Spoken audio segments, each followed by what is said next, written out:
नमस्कार दोस्तों, आप सोच रहे होंगे कि बुर्ज खलीफा 828 मीटर के साथ दुनिया की सबसे लंबी इमारत है। पर क्या आप जानते हैं कि फ्यूचर में 1 किलोमीटर, 5 किलोमीटर, 10 किलोमीटर की भी इमारतें बनने वाली हैं, जो आपकी होश उड़ा देंगी और आपके पैरों तले जमीन खिसक जाएगी। जी हाँ, America, San Francisco, Japan, China और दुबई में आपस में रेस लगी हुई है कि कौन दुनिया की सबसे ऊंची इमारत बना सकते हैं। ये बिल्डिंग जितनी ऊंची है उतनी ही खतरनाक भी। हेलीकॉप्टर से सामान पहुंचाकर, खरबों पैसा लगाकर और मॉडर्न टेक्नोलॉजी के इस्तेमाल से ये बिल्डिंग जब आसमान को चीरते नजर आएंगी तब आपको बादल देखने के लिए भी नीचे झांकना पड़ेगा। तो आइए जानते हैं इन अजूबे बिल्डिंग्स के बारे में। दोस्तों, बुर्ज खलीफा के बाद से तो कई बिल्डिंग्स बनाने की तैयारियां शुरू हो चुकी है, जिनमें से कुछ तो माउंट एवरेस्ट से भी ऊंची बनने की तैयारी में है। पर एक बात आपको बता दें कि आप जितनी ऊंची चाहे लंबी बिल्डिंग बना ले, बस आपको ध्यान ये देना है कि जितनी ऊंची इमारत होगी उसका बेस यानी नींव उतनी ही चौड़ी और मजबूत होनी चाहिए। अगर माउंट एवरेस्ट की ही जितनी ऊंची बिल्डिंग की बात करें तो 8000 मीटर ऊंची बिल्डिंग बनाने के लिए आपका बेस 4000 स्क्वायर फीट किलोमीटर के रेंज में होना चाहिए। दोस्तों, यहाँ ध्यान देने वाली बात एक बात और है कि इतनी बड़ी बिल्डिंग बनाने के लिए आप सामान क्या इस्तेमाल करते हैं। ये सिर्फ सीमेंट और स्टील से काम नहीं चलेगा। यहाँ ट्रांसपेरेंट एल्यूमिनियम की जरूरत पड़ेगी, जो स्टील के मुकाबले 3 गुना ज्यादा मजबूत है। दोस्तों, अगर 10 किलोमीटर तक की इमारत बना रहे हैं तो आंधी तूफान आते ही वो गिर गई तो?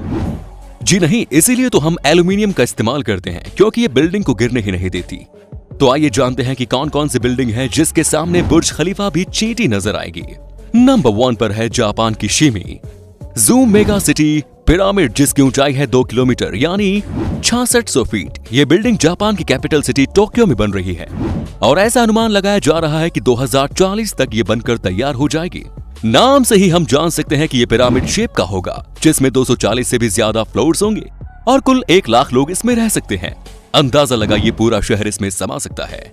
नंबर 2, दुबई सिटी टावर, जिसकी ऊंचाई है 2.4 किलोमीटर यानी कि 7600 फीट। दोस्तों, दुबई नहीं चाहेगा कि जापान इस रेस में आगे निकले, इसीलिए उसने ऐसी टावर बनाने का सोचा जिसमें कुल 400 से भी ज्यादा फ्लोर्स होंगे और ये टावर बुर्ज खलीफा से 3 गुना ज्यादा ऊंचा होगा। नंबर 3, अमेरिका के सैन फ्रांसिस्को में बनने वाली AI टैमर टावर, जिसकी ऊंचाई 3.2187 किलोमीटर होगी, जिसमें 500 फ्लोर होंगे, जिसमें 20 लाख लोग आराम से रह सकते हैं। दोस्तों, आप बस देखते ही जाइए कि इस रेस में कौन कितनी ऊंचाई पर इमारत बना रहा है। नंबर 4 पर फिर से हम आपको जापान ले जा रहे हैं, क्योंकि ये बिल्डिंग सबसे जल्दी पूरी हो सकती है और उसकी ऊंचाई है 4 किलोमीटर यानी माउंट एवरेस्ट को भी पीछे छोड़ रही है। इसका बेस 6 किलोमीटर तक फैला होगा और आप जैसा कि हमने बताया कि इसकी हाइट जापान की ही शिमी ज़ूम की दुगनी होगी। दोस्तों, नंबर 5 पर जो बिल्डिंग हम आपको बताने जा रहे हैं उसे सुनकर तो आपके होश उड़ जाएंगे। जी हाँ, टोक्यो टावर इन जापान, जिसकी ऊंचाई होगी 10 किलोमीटर यानी कि 33,000 फीट, जिसकी जस्ट इमेजिन। पर दोस्तों, इस बिल्डिंग को बनने में कम से कम 150 साल ही लग जाएंगे, पर हमारी आने वाली पीढ़ी इसे देखेगी तो हमारे इंजीनियरिंग की दाद जरूर देगी। अब आइए अगले नंबर पर USA। हम जानते हैं जहां भी रेस होती है अमेरिका वहां जरूर होता है। USA में बनने वाली स्टार ट्रैम जनरेशन 2, जिसकी ऊंचाई सुनकर आपके कान खड़े हो जाएंगे, 20 किलोमीटर यानी कि 12 मील। बाप रे बाप! आप सोच रहे होंगे कि आखिर इतनी ऊंची इमारत बनाते क्यों हैं? उतना पैसा दान कर दें।